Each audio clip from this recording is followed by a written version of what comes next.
I don't know what's more amazing, catching a ball with your season on the line at the warning track, Willie Mays style, or Texas fans, okay, saying that they're going to run the SEC. What do you think? I am not shocked. And you're referring to a very specific comment that was made today by, I guess, a fan. I don't know if he's really a media member.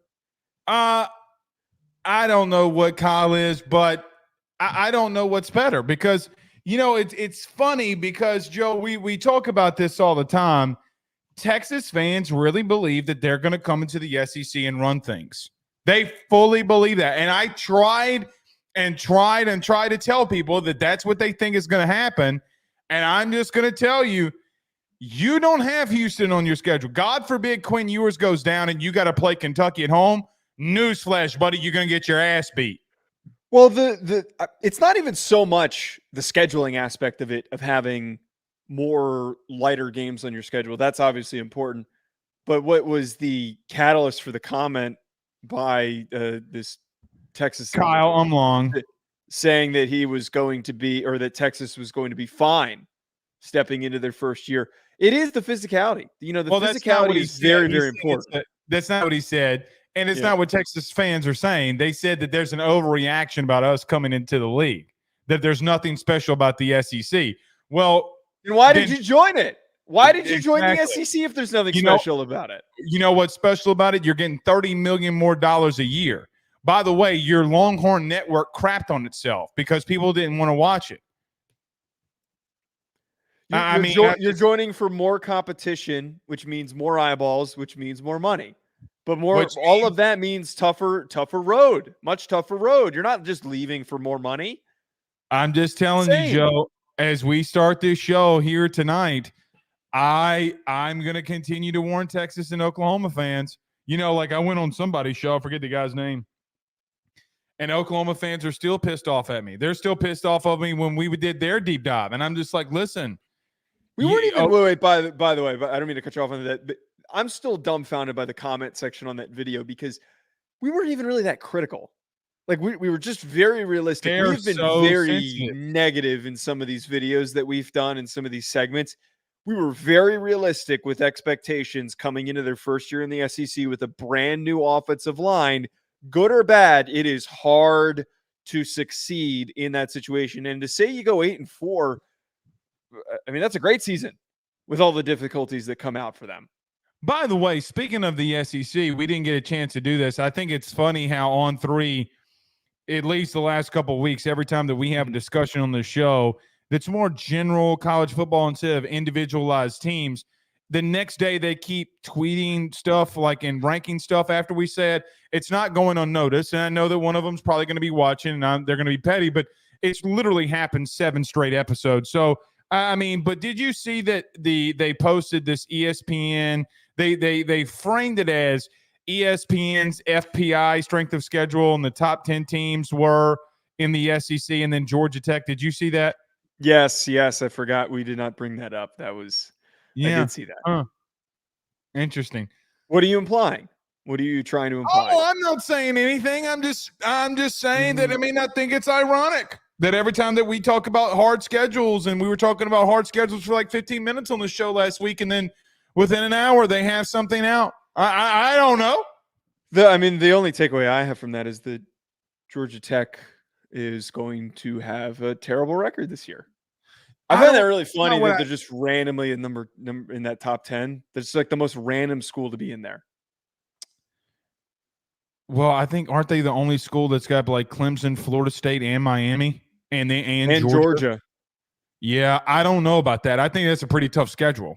Well, it feels random without that context that you just brought up. Like if I just presented to you and said, which non-SEC team is in the top 10 hardest? I probably would have said somebody in the Big Ten, probably.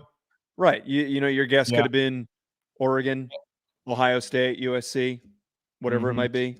You know what it tells me? I think we're going to have carnage in the SEC, and good luck, buddy. And Joe, I know we argue about this.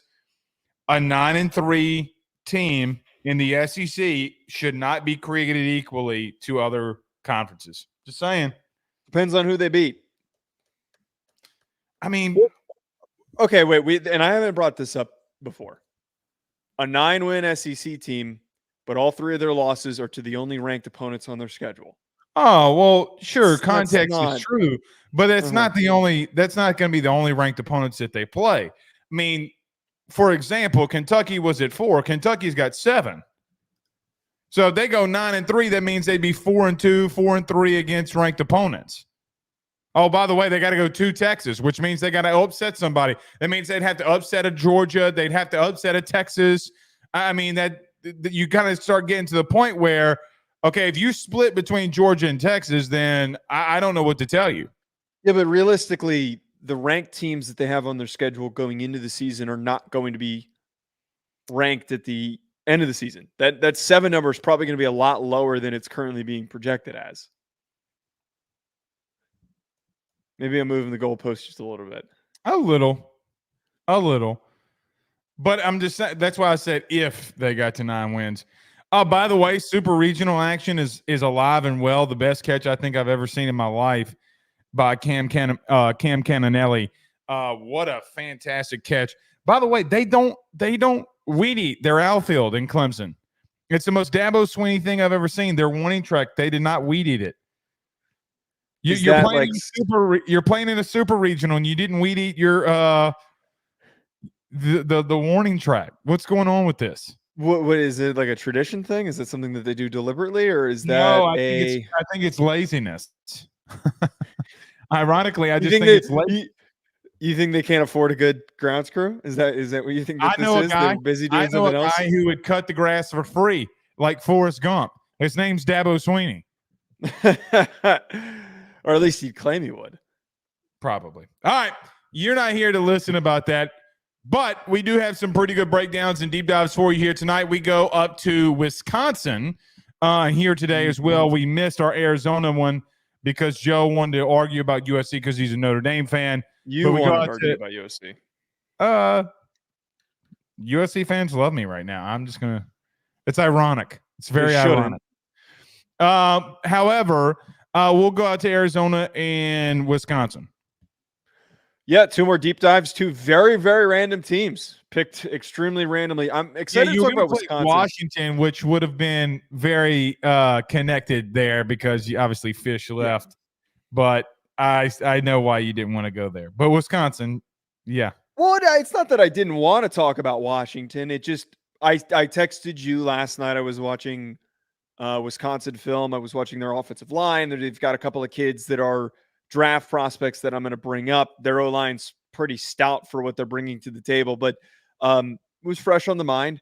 I'm excited to talk about them, though, because I'm curious where you see them. I'm not going to come to the table and be like, this is a 10-win football team, but they've got a tough squad. It feels reminiscent to some of the more physical, well-rounded Wisconsin teams. Sounds like a Cincinnati team. It's kind of built like one, except that quarterback, it's kind of built in that trajectory like the Cincinnati teams that we've seen that were really good, and maybe not at the level of the one that went to the college football playoff, but they've got a pretty stout roster, man. They've got a pretty strong built up front team, which works pretty consistently for Wisconsin. Yeah, you know the teams, and I think every state has this. You know the teams in high school that's just filled with nothing but preppy white dudes on their team? But you think that's Wisconsin? Well, hold on. Let me finish. But they're so fundamentally sound that they're always really good and they're really well coached up. And so they just do everything really good. Actually, you know what? Yeah, I kind of know what you're talking about. Yeah. Basically, it's like Notre Dame. But the Dr. Pibb version of Notre Dame. Mr. Pibb. Don't disrespect Mr. Pibb like that. It's Mr. Okay. Pibb. Well, I just gave him a doctorate. So I look where I stand on them is, and we'll talk about this. We're going to disagree on Van Dyke for one thing. Not everything, but just one little bit of thing. I do want to see him with a quarterback's coach that's been known to develop dudes. When you don't have an offensive coordinator that's ever coached quarterbacks a day in their life, and Shannon Dawson, and I love Shannon. Shannon coaches Southeastern, was a running backs coach. He's coached every position besides quarterback. And when you're moving him there, I think Shannon would tell you there's a reason why Miami goes and gets a quarterbacks coach. I do think the dude has some really good tools, but is he a bridge player? And I think that that's probably where we'll talk about because, look, I think that they're trying to build into something here. So we'll see with the Wisconsin Badgers. We did talk about Arizona too a little bit last show, but we'll finally get into the deep dive here. I feel a little bit better about their head coach after what I did today because I had two weeks to go into this. Joe, did you know that rushing efficiency, Brent Brennan has had the best run efficiency wherever he's gone in the last decade? Said the best run efficiency. Yeah, his offenses, as an offensive coordinator or head coach, yards per carry in his conference has been the highest in everywhere that he's gone. I think that that's something interesting. By the way, he's bringing some of his running backs with him too. I mean, that's all nice and dandy, but what's his record? He's in the Big 12. What's his record? He is disturbingly below 500. What was Harbaugh's record when he was at San Diego State? Where was Harbaugh? San Diego. He was at San Diego before. San Diego. He was very good. No. He was very good when he was at San Diego. San Diego. It's German. Jim Harbaugh was very good coach at San Diego. Brett Brennan's not anywhere near in the stratosphere of accomplishment of Jim Harbaugh. Let's look at here. Brett Brennan had and I'm going to bring this up. I'll wait to bring it up, but his coaching record is abysmal. He has won the conference, which is an accomplishment, and it's worth recognition in the part of this conversation, but has never won a bowl game, and he's 34 for 48. 34 and 48. That's not that bad at San Jose State. He's playing in the Mountain West. Yeah. So Harbaugh was 4-8, 5-7, 8-5 at Stanford before he had the one good year at 12-1. He took over Stanford. What was he before that? Before he cheated, what was everybody saying with him at Michigan? That he was okay, but I'm not doing this. I'm not doing this. I'm not doing this. Well, maybe Brett Brennan will cheat. Maybe that's what you need for you to If you don't cheat, you don't care. Okay? Sure. Don't say that to your significant others. Like, don't say that to your girlfriend. I don't think that applies. I really don't think that applies in any measure. I mean, you could be like Tony Soprano and say you got a guma. I'm going to ignore that comment. All right. I do see that your bookshelf's empty before we get rolling here. It's just the beans. I've been selling crap on Facebook Marketplace. That has been a huge pain in the ass. Some freaking guy took 30 minutes to figure out where my apartment was earlier and then tried to lowball me when he showed up to pick up my dining room table. So that was fun today. But yeah, I'm trying to get rid of shit. It's been a process. If anybody in the California, Los Angeles area wants 2 TVs, they're $200 a pop. The floor TVs.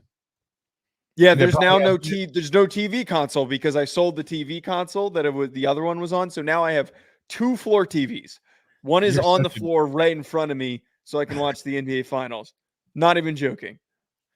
Well, you should be watching the Super Regional. All right. Everybody do us a favor by hitting the like and share to all those groups. If you're on Facebook, share to all of your social media pages. You're watching us, listening to us on YouTube, like, subscribe, notification bell, wherever you listen to podcasts. Rate, review, and subscribe. Let's talk about our good friends over at betonline.ag. We come back, break down Wisconsin and Arizona. We do that next. BetOnline is the fastest and easiest way for you to wager on all of your favorite sports, contests, events with the first-to-market odds and lines. Find reviews for all the news for each league, including Major League Baseball, NFL, NBA, NHL, combat sports, college sports, esports, and even golf.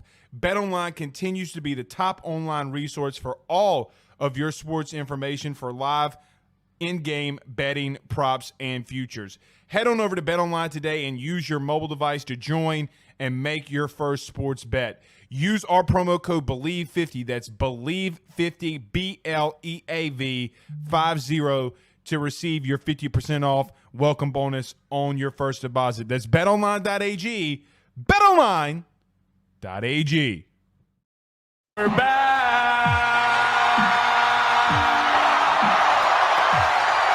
God, they're going to get their asses kicked. I have a feeling this year.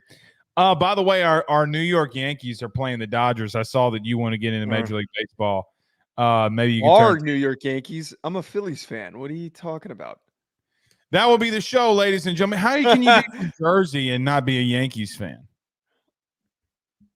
It was okay. Everybody has not everybody, but I think a lot of people have one random team that when they were like 12, they decided that they wanted to root for them. I don't know why I'm a Phillies fan. I picked them when I was 12, and I have tried to commit to them. I have tried to stick to them. I'm not going to be that guy that changes too many teams. All right. We'll see. Joe, we continue on our deep dives. Speaking of northern teams, we go up to a state that has a very passionate fan base. Madisonville, by the way, Madison is actually a really good place to go and watch some football games. But year two under a new head coach. He's not a new head coach. Luke Fickell's been there for a year. But year two under Luke Fickell, let's get into Wisconsin. What do you see with the Badgers going into year two here? Biggest thing that stands out to me, Blake, is how experienced, how tough, how physical that they are on both lines of scrimmage. I'm talking about their offensive line and their front seven on defense. They're deep at linebacker. They've got a lot of really good defensive linemen. John Pius transfers in from William & Mary, who is a very underrated athlete. He is very, very explosive. I'm a big fan of James Thompson Jr., who is one of their defensive tackles. He is going to be a top 100 NFL draft pick in 2025. And then on their offensive line, Jack Nelson is one player that I have been really excited about. I was watching him last night. He does some really tremendous stuff at that left tackle spot. And at right tackle, they've got a 6'8" guy. So you got 6'7" Jack Nelson at right tackle. You've got 6'8", 320-pound Riley Mahlman. They got some dudes along their lines of scrimmage. And that to me is enough for you to be not to win the conference. I don't think they're there. But to be stout along both lines of scrimmage is hard to have. And Wisconsin has consistently recruited well at both of these positions. I think that is going to make them dangerous in the Big Ten in 2024. So I look at Wisconsin, okay, and I say to myself, a couple of things. I agree with you. Getting Pius, does Tackett Curtis, get into that other inside linebacker spot? Yeah. I think he's going to be in a battle there. The thing for me is, Joe, is that they're pretty much returning everybody. I think that is got to be the biggest thing. Look, you look at both lines of scrimmage. You look at their defense. Joe, how does Luke Fickell do, and who has been known to be a pretty good developer, at least as his time as a head coach? What have we seen? He's been a really good developer. His staffs have been really good at developing. I think that there's something to be said about developing guys that are coming back for another year. They really get affected by the portal. They bring in a guy like Jake Renfro, who they were able to get back to come back yet again. That offensive line is a little interesting because I do think that they have a lot of interesting pieces. Look, when I watched them last year, did a lot of breakdown for the bowl game, versus LSU, I thought that they had a lot of tackle issues. Okay. And I think that played out a little bit in reference to, look, LSU defensively wasn't that good along the defensive line, and they were able to get pressure with guys that they did not get pressure with a lot. Okay. But they kind of mixed some things up. So I'm going to wait and see along their offensive line. But when they got when you had the two worst dudes on a team like LSU who has that bad defensively get that much pressure, like, for example, Mekhi Wingo coming off an injury, and then you have Mason Smith getting pressure at the guard position. Then you got Savion Jones and others getting pressure. I question. You're talking about the guard spots. You're not talking about I knew that was going to happen. Stay with me. But then when I went to Savion Jones, when I saw Braden Swinson starting getting pressure, two guys, like I would expect it from the interior guys in Smith and Wingo. Both of those guys got drafted. Jordan Jefferson alike. What I didn't expect is for LSU, as an example, at the end of last year to get as much pressure as they did on the outside, right? And that was the big thing I thought going into that game was, could you get more pressure than you've been able to on an offensive line that you're more athletic than? The only thing was they pushed LSU around in the running game. I thought maybe a different style of play and reference. That's why I'm not too off on them. Maybe a different style of play when, look, Joe, they're dominating in one area and then got out-athleted, I felt, in some others. But I think that they're hard-nosed. I think they're tough. And returning to everybody's got to be a big thing. But obviously the biggest question mark is what they're going to do at quarterback with Van Dyke. And I know that we're about to get in this conversation, so I'll just stop and let you go on this. But I do think they have a lot of solid, experienced pieces. I just don't know how athletic they are, though, which kind of I think – Joe, kind of worries me a little bit. You know, like if I'm them, like where are they supposed to be? What are you expecting Wisconsin to be going into next year? Do I think they got a lot of really good pieces? Yes. Do I think they're athletic enough to be where they've been in the past? I don't know about that. So to kind of clarify here, where they lack athleticism is at receiver. I wouldn't necessarily say that they lack athleticism in other spots. I mean, Jack Nelson's a very good athlete. He's going to test really well at the NFL Combine. They've got players on talking about James Thompson. He's a pretty good athlete for a defensive lineman. Their linebackers can move pretty well. I'm not saying that they're freaks. They're not in the top category of college football players, but they've got guys that can move and their secondary is fine. I think to talk about Van Dyke, one thing that makes me feel better about Van Dyke coming into this situation is that Ches Malusi's coming back. He played 4 games last year before he suffered an injury. I forget exactly what it was, but he was averaging 6 yards a clip and 76 yards per game in that stretch. I think his production could seriously go up as if he is fully healthy for the entire year. He is an underrated back in the college football landscape for what we saw in that very small sample size.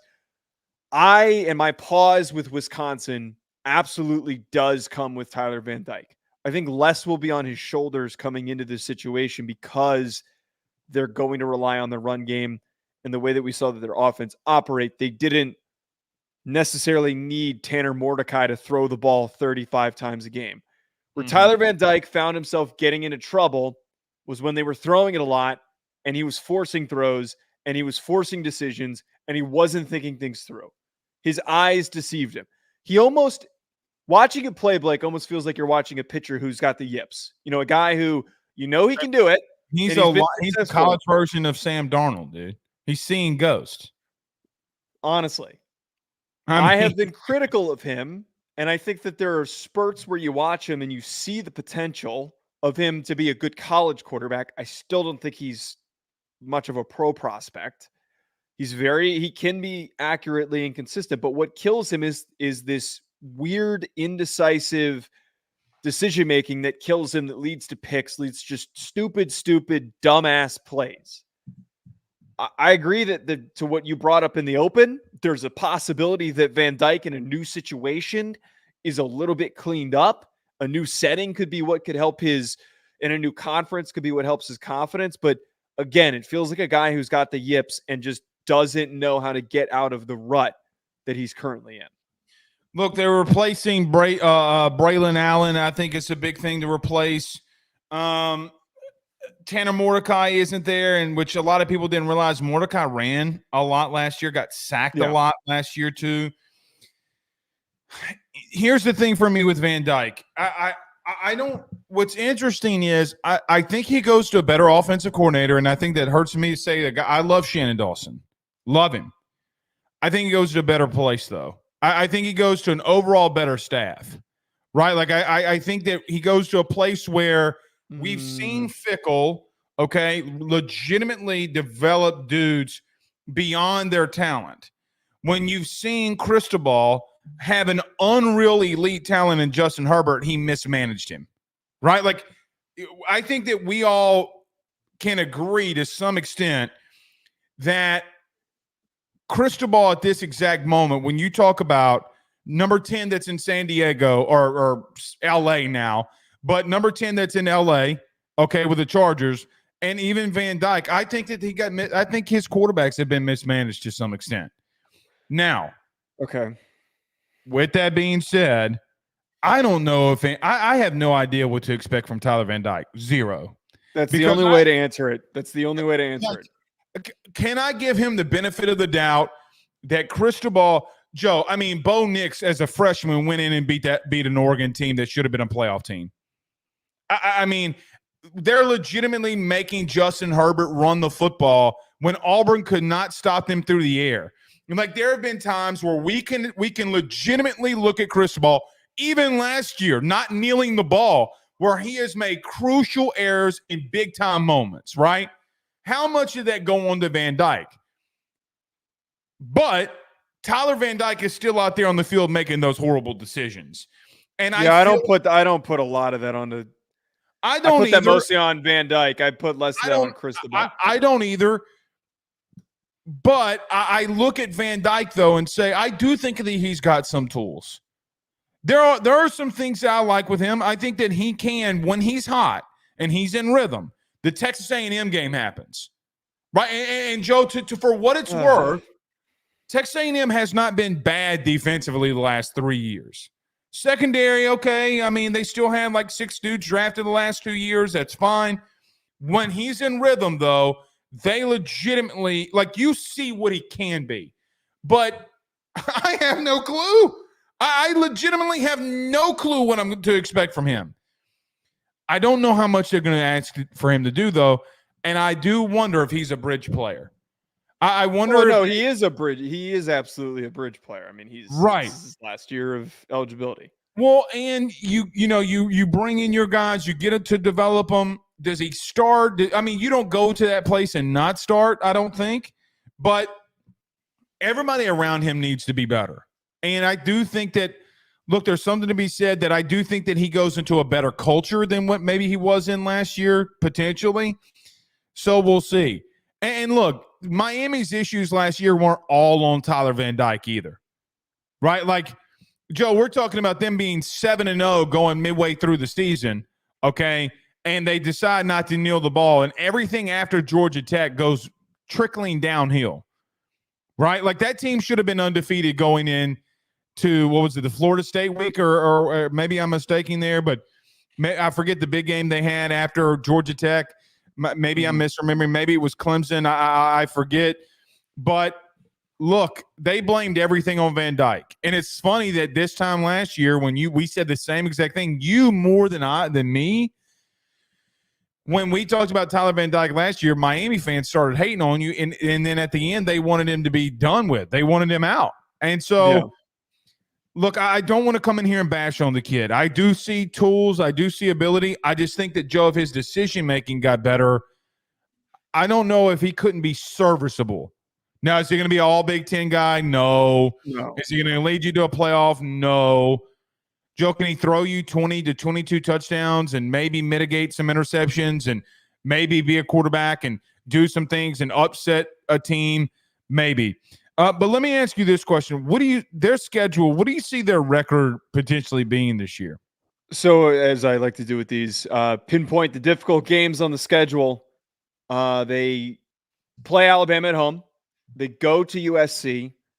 They have Penn State at home. They go to Iowa. They play Oregon at home, and then they go to Nebraska.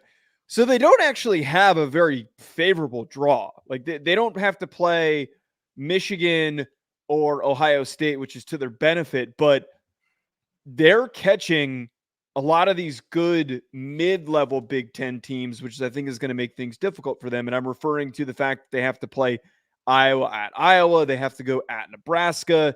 USC is in that upper category, and that could be a difficult trip. And their one few non-con game that they have is against Bama. That's a bit of a, obviously was done intentionally, but that's a bit of a tough way to open out the year. I admittedly don't see better than 8-4. I just don't. But 8-4 is not a bad season in the new version of the Big Ten. If things go really freaking well, could you pull out a 9-3? But that's assuming that Tyler Van Dyke he plays like he did in the Texas A&M game for most of the season. That's what you would need to get 9-3. I do see this being a team, though, with the mistakes that Van Dyke has consistently made throughout his career, that they're going to probably lay an egg in a game that they're not supposed to. You know, they could probably completely shit the bed against Iowa or completely shit the bed against Nebraska. That's what I'm kind of betting on, because this team's still being built. This isn't going to be an overnight thing with Wisconsin, as there's now far more competition than there's ever been. The stretch that they have from October the 12th until, I'm just going to say, the end of the season. Okay, now hear me out here. Rutgers, look, man, you can laugh Go all Knights. you want. Yeah, I mean, you can laugh all you want to. That's not a win anymore in that conference. Joe, I'm going to say something you're going to hate. Northwestern actually wasn't as bad as everybody thought that they were going to be last year. Oh, I don't hate that. That's another, I wouldn't call them a trap game, but that's also not an easy game. It's just not an easy game. By the way, you're going to Evanston, right? Like, you got to go to Illinois, which, if you remember last year in the mid of October, remember last year or 2 years ago, it was 2 years ago. Remember when Ohio State went there and there was 30-mile-an-hour winds? Which, by the way, this year where they're playing in the temporary field, it's like right on the water. Right. You're not going to be able to throw the ball in that stadium. Like, So you're going to have a lot of trouble. Because they're going to be able to practice in it. Penn State, Iowa, Oregon, Nebraska, Minnesota. Joe, I can make a case that they could lose all of those games. I can make a case that they can win 4 of those games. I legitimately think that they can lose to Minnesota. I think they could lose to Nebraska because they're going to Lincoln. They can lose. They're going to lose to Oregon. I can see where they lose to Iowa. I can see where they lose to Penn State, Northwestern, and Rutgers. Oh, by the way, you think week 1 in Camp Randall that Kalen DeBoer is not going to want to make a statement and run it up on you a little bit? Well, so this is why I'm on this. I'm at this spot where I see them. They're one of the few teams that we're talking about here that I think has a wider range of outcomes that could happen. Luke Fickell could really, really right the ship and put Wisconsin on the trajectory that they could have for long-term success, which is being that punch you in the mouth type of a team that goes 9-3 every single year. That is what you should be striving for. Getting more than that's going to be really they're not going 9-3 with this. Wait, with this schedule. I'm not saying that with this schedule. I'm saying in the long-term future. Or this year could be really messy and up and down because of Van Dyke and some inconsistencies at quarterback and, you know, the lack of big play receivers that you don't really have. There's one guy that I really liked with Will Pauling who was productive last year, but a lot of question marks. This is not exactly a Pauling went off on LSU. I'll tell you this now. Yeah, I will tell you this now. As much as we're saying this, okay, let me tell you this. If they do find a pulse offensively, defensively, they're going to be all right. The only thing, like you said, though, Van Dyke scares the shit out of me, so I back off of it, right? Yeah. But, dude, from a guy who the last game that a team that I cover for full time, okay, dude, offensively, schematically, I mean, look, I'll just tell you this. There were two games that LSU, per the coaching staff, told me that they thought that they were out-schemed. Okay? Alabama, okay, and Wisconsin. Those were the 2 games that I know from people on that staff that they said that they got out-schemed and out-coached. Now, they beat Wisconsin off of pure talent, in my opinion. But the thing is, though, Joe, if Van Dyke is just more, just a little bit above average, I don't know if they don't go 9-3. I'm gonna make a bold statement. I think they go 9-3. I think they take a step. Mainly due Wisconsin. You just said that they're not going to go 9-3. What? I changed my mind. I changed my mind on the top of a hat. Oh, you stink. I hate doing this show with you sometimes when you do shit like that. They're going to beat Alabama in week 1. You just cut me off and said, Joe, they're not going 9-3. And then you sat here and talked yourself into it and then went, Joe, they're going to go 9-3. All right, I'll be realistic. I think that they can go. I think that they're 8-4. 8-4 is a good prediction. Their outright ceiling could be 9-3. Yes. Their outright ceiling could be 9-3.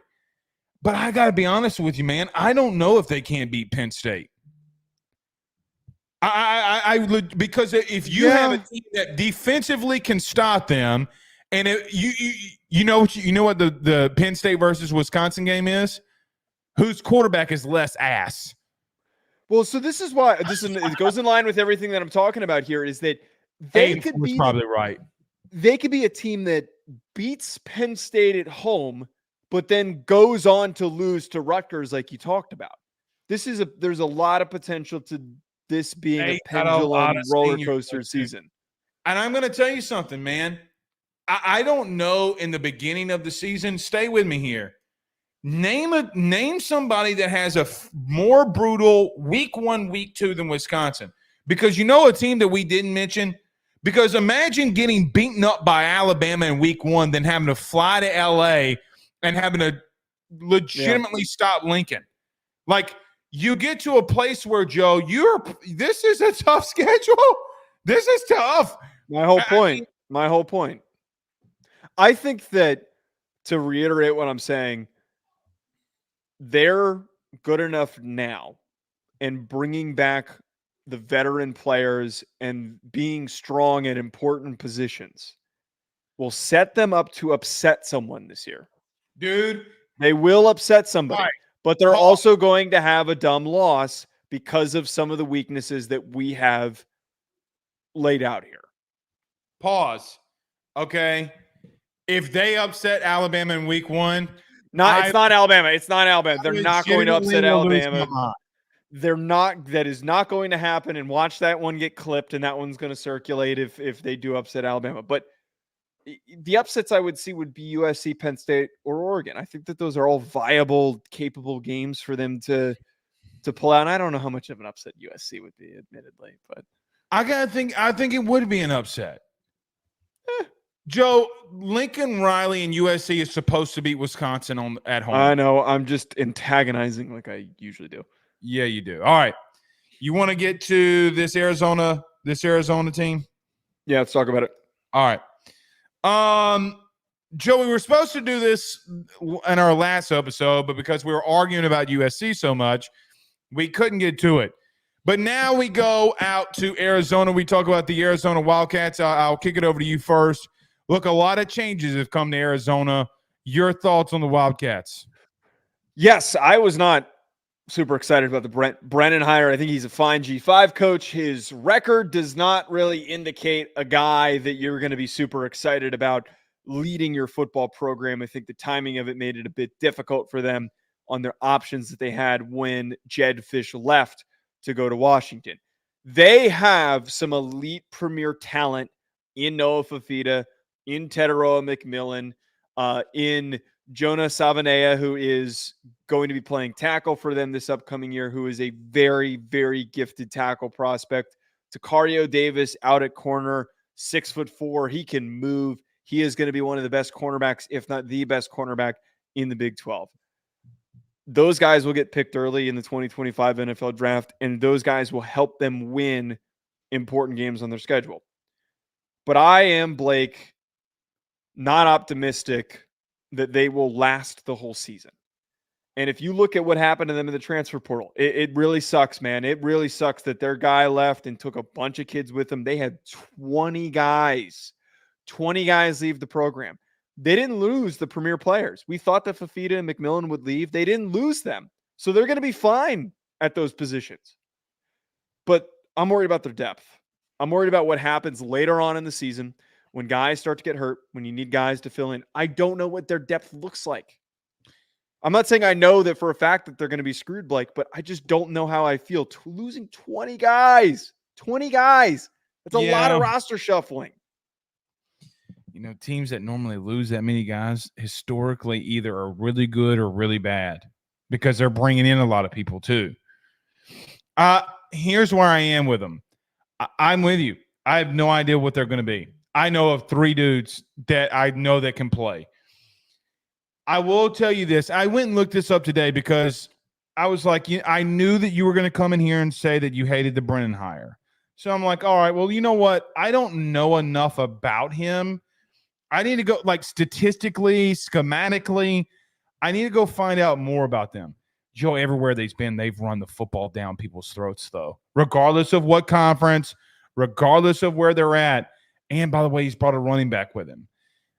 The question becomes is, Joe, I have no idea what they are on their defense. I have no idea what they're on their defensive line. And Arizona fans are going to be like, I know they're going to be in the comments saying, we got this guy, we got that guy, this guy, this guy, this guy. It doesn't matter because those guys, like you just mentioned, you need depth. And I don't think that they have it. Now, I look at them, Joe, and say to myself, I could see a world in the first month and a half. They either are going to really be competitive and be like 3 or 4-1, 5-1, or Joe, they're going to be. It's going to really turn bad. You got Kansas State in September at Kansas State. You got at Utah. You got Texas Tech, who, by the way, we are a Texas Tech fan account now. We will always root on the Red Raiders after they showed us love. So yeah, we never really talked about that, by the way. They put us in their hype video.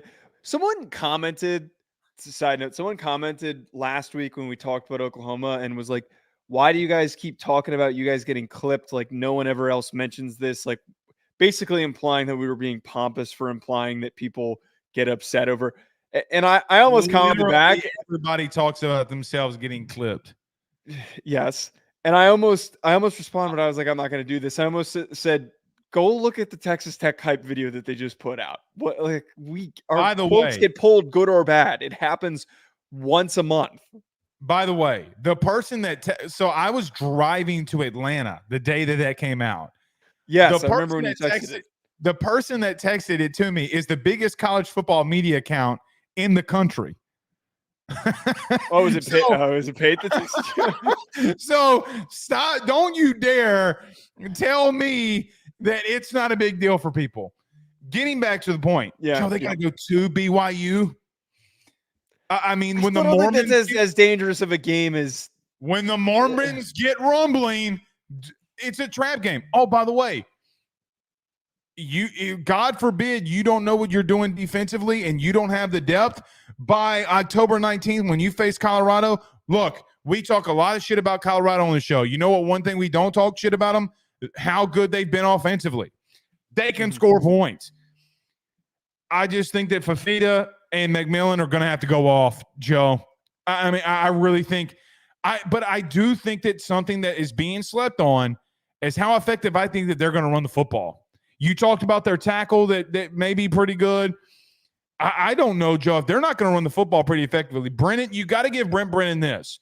I went to a decade's worth of history. Everywhere he's gone, okay, the run game or stopping the run is definitely changed. Let me give you an example. San Jose State was last in their conference in rushing yards and allowing rushing yards. So dead last in running the football, dead last in stopping the football. He gets there, they turn into number one on both sides of the football.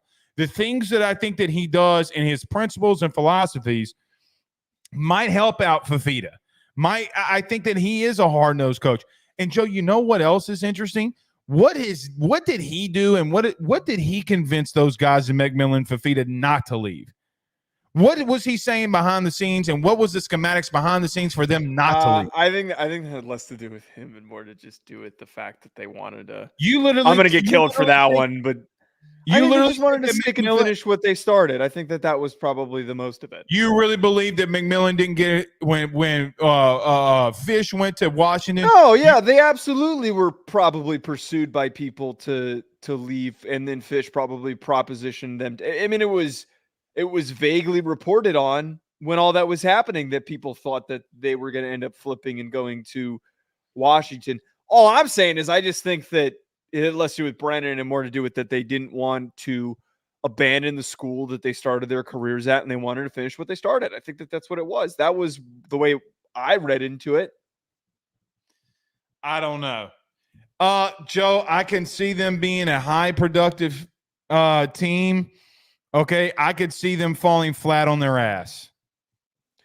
The way I see it, I think it's pretty easy to project based on what I've talked about. Actually, I wouldn't call it easy. It's easy to illustrate. I think that they start the season really hot. I think that McMillan ends up having a really amazing start to the season because he is a athletic freak. He is enormous jump ball guy. He's going to make some crazy plays. Fifita is going to be clicking the way that we saw him click at the end of the season. And then the injuries are starting to kind of start to hit. I'm not saying that they're going to suffer a ridiculous amount, but just the general wear and tear that happens to college football teams by the time you get to middle to the end of October, and we're going to really find out how deep they are.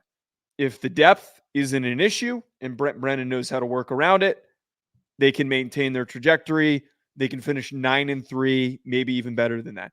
But if the attrition of the season hits them, I think that 8-4 is probably the most realistic projection because their schedule's not terrible. Well, then who do you expect them to upset then? Because they'll have to upset somebody. Well, their schedule's not that.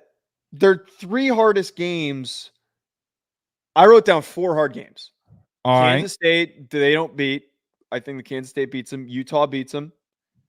Colorado's a coin flip based on health situation. And West Virginia is always a tough game. By the way, did you see the West Virginia people already starting to get pissed off at you because you threw shade at Neil Brown? I don't even remember what I said. I don't even remember what I just say shit. Because the last episode I said, or 2 episodes ago, I forget the team. Oh, I think it was Kansas State. And I said, you dismissed the Kansas State versus West Virginia game. And I said, don't do that because Neil Brown got that thing rolling. And you said, Neil Brown sucks.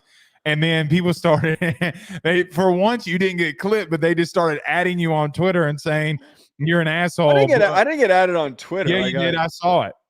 Where? I didn't see that. On Ruffino and Joe show. Or no. They did it to AYS. They said AYS Sports knows what he's talking about. Joe, you suck for not loving West Virginia. Whatever it was. Back to the point game. Though. Do you think that you don't think that there's any chance whatsoever that they could upset any of those teams besides, like, you don't think they could upset a Utah? You don't think that they can upset a Kansas State? I think it's plausible. I don't think that they match up well with Utah. I think Kansas State, that one is a toss-up. I won't just fully hand that to Kansas State. There was a shot that Arizona could win that game. I really do think that they're probably going to beat Colorado. Oh, I agree with that. Will. Here's the question: does Utah match up good for them? Yeah. Because I look at. We still don't know if Cam Rising's if he can return to the form that he was either. If Utah comes into this game, as we know that they're always going to be having a really good defensive game plan. I hate to say this, but if you play really good defense and bracket coverage on McMillan, which is easier said than done because he makes jump ball catches on 2 guys. It happens a lot. I've posted a couple clips of him doing it. Double coverage doesn't totally work on him, but if you do a good job of neutralizing that, I think that's how you slow him down. Yeah, look, we'll see. I think the Big 12 is going to be one of the more interesting conferences. I think that look, I'm going to continue to say this. I think it's up in the air. It could be one of the most random teams that wins the conference. Well, it could be Arizona. Yeah, because let me tell you what goes on in my mind. Let me tell you how it goes in my mind. When I look at Arizona, okay, and I say, "Oh, Blake, can they beat Utah?" Okay, well let's look at that.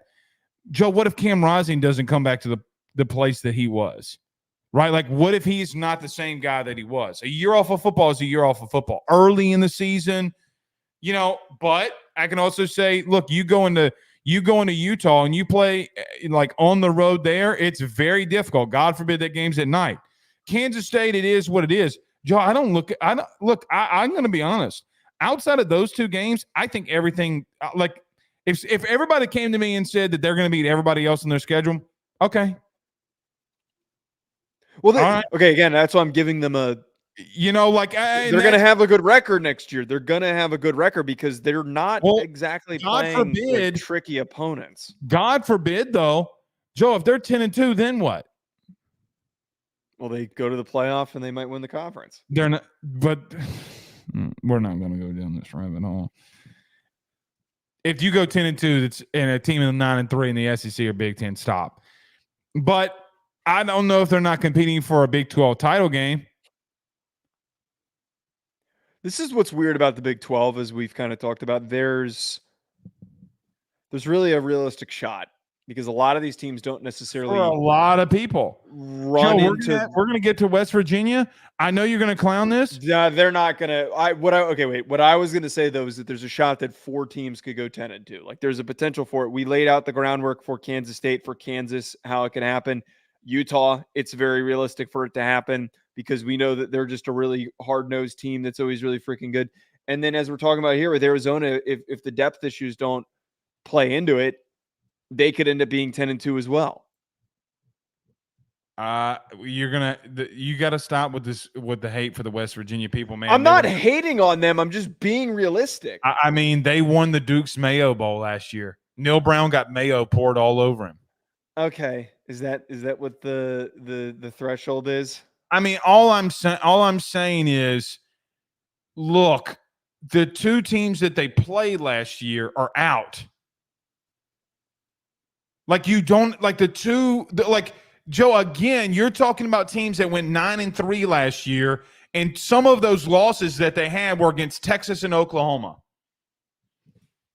And so it comes to, so you mean you look at like West Virginia. I'm not saying West Virginia for an example. I'm just saying that there are a lot of teams that had a lot of pretty good records in the Big 12 last year.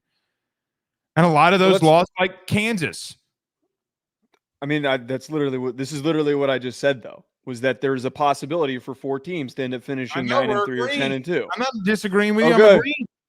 Wait, your tone made it seem like you were disagreeing. Well, I'm just saying, like, you didn't want West Virginia in there, and I'm like, don't be a Rudy poo. Because I'm not saying that West Virginia's bad. I just don't.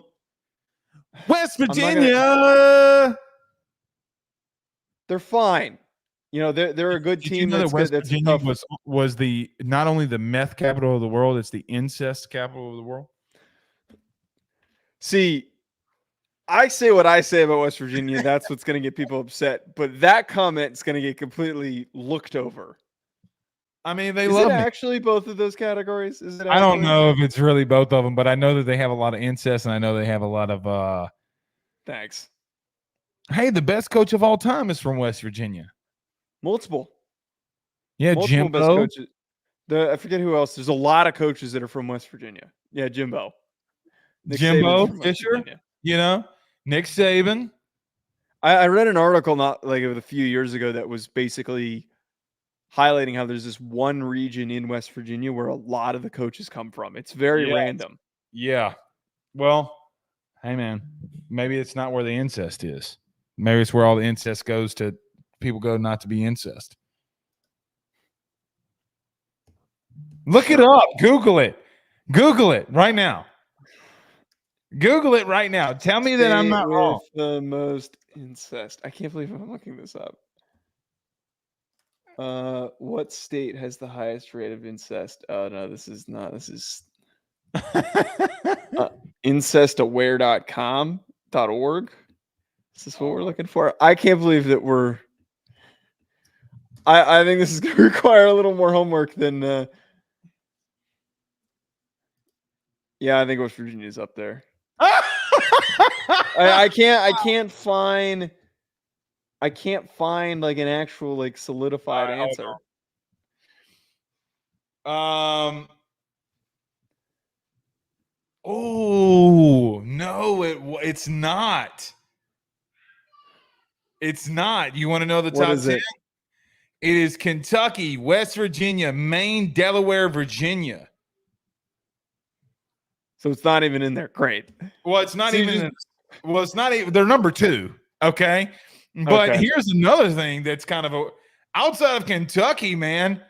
The South. Everybody talks about the South. It looks like the northern East regions. You inbreds. Wait. Read those again. Oh, I can't believe they were.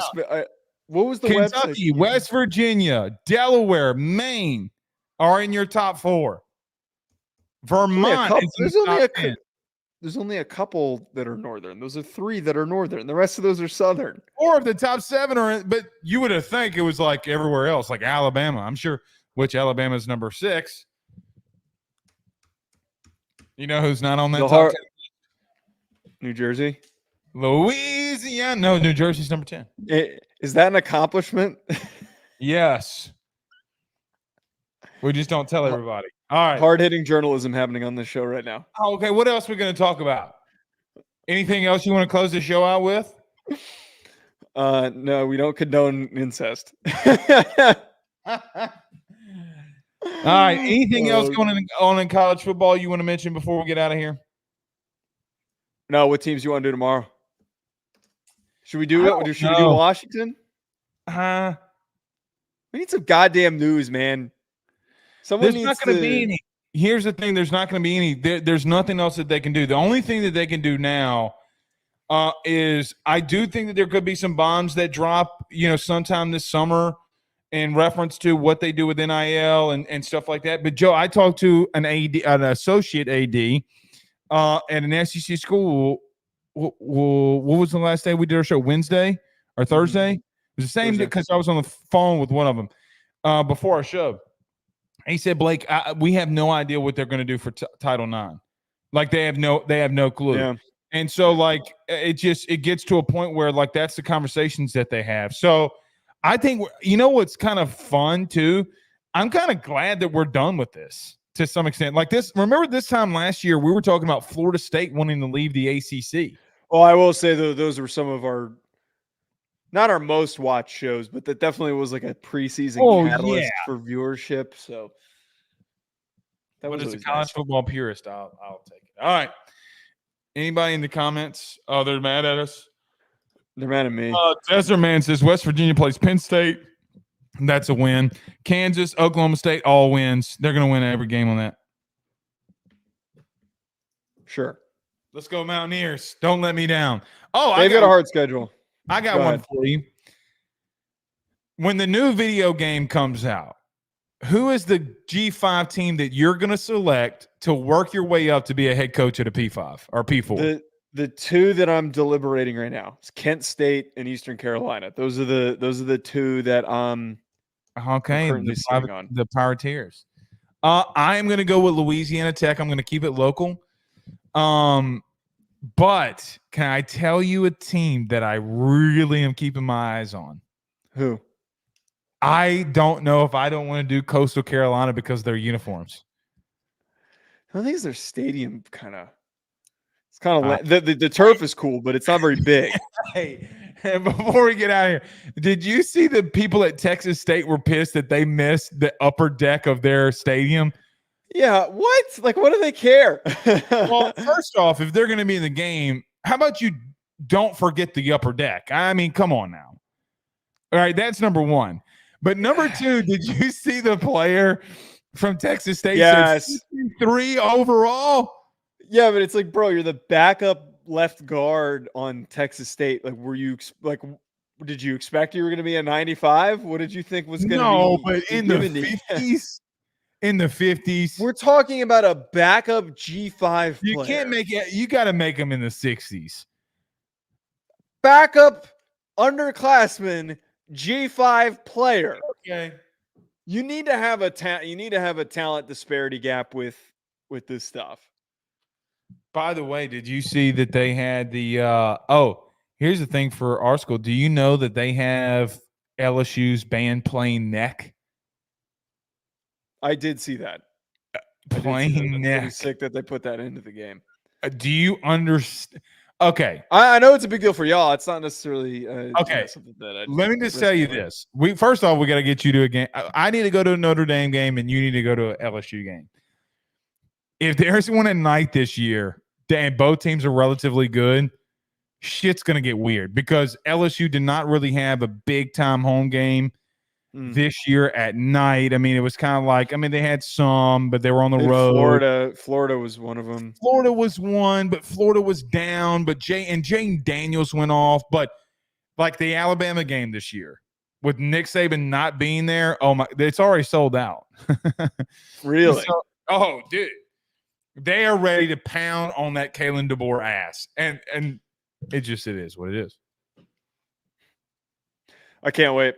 Need the goddamn season to start. Need the game to come out. When they play neck on the video game, I'm going to lose it. Gotta crank the volume when that happens. No, I still have 2 young children who are sick right now. All right. We'll see y'all again tomorrow. I guess we'll let you know what teams that we'll talk about then. Until then, y'all have a good night, man. Peace.